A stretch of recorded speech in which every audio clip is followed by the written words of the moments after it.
So let's look at another harmonic motion example. So for example 3, we have a mass attached to a spring is pulled a distance of 28 centimeters below its equilibrium position, and then it is released at time t equals 0. And it's going to be allowed to bounce freely. The mass completes a full cycle in 6 seconds. Assuming no friction or air resistance, we want to create a mathematical model for this motion.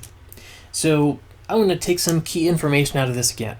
So it's pulled a distance of 28 centimeters. Now, since this is pulled a distance of 28 centimeters and it's going to be let go, that means that this is going to be its maximum displacement, and that's because we're not assuming any air resistance and we're not assuming any friction. So our amplitude is going to be 28 centimeters.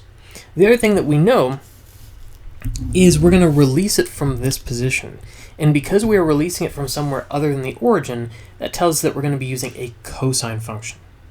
So, since our distance is going to be equal to negative 28, because again, this is going to be when time is equal to 0, it only makes sense that our base function is cosine of t.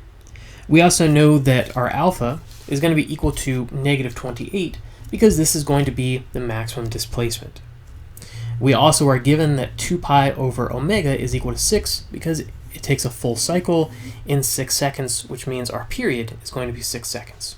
So again, we're going to solve algebraically. We get 2 pi omega is equal to 6, which gives us 2 pi is equal to 6 omega, or 2 pi over 6 is equal to omega, which gives us pi over 3.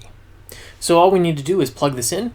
We get d of t, our mathematical model, is equal to negative 28, or our alpha, cosine of pi over 3, or our omega, times t.